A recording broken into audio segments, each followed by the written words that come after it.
So the first step of working inside of any of the Microsoft Office applications is that open the application.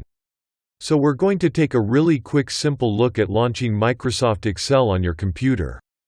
Now taking a look at my desktop, I've got a shortcut key directed towards Microsoft Excel 2019. So all I need to do is give that a double click and I'll launch Excel. Now not all of us have a shortcut sitting on her desktop waiting for us to give a double click to. In that case, still super simple to launch Excel. You're going to visit the Windows Start menu. Take a look. So in my case, I mean to move down to the lower left corner of my screen. This activates my hidden taskbar.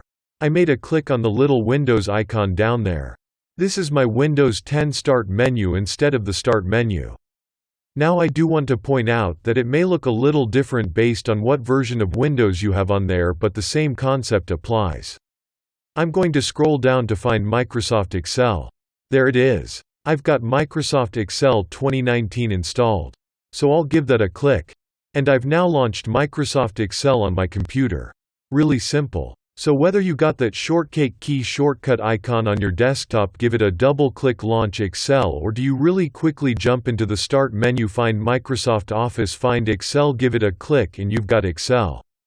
Now to point out based of what version you have run your system, if you got 2016 or the news released as of this recording 2019, you get Start screen to start with this welcome page. Now all I need to do to really get Excel launched and going for me is to choose a blank workbook.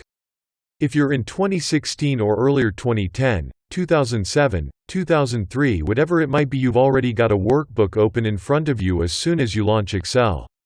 In my case, I'll just like blank workbook, and now I got Excel full blown with my default blank workbook open in front of me. So try this out. Launch Excel, whether it's from that desktop icon or down to your Start menu, and get a blank workbook open in front of you. The next thing we're going to discuss is getting into the application. Becoming familiar with the interface. So try this out first, get Excel open. Thanks for watching. Please do not forget to subscribe to our channel.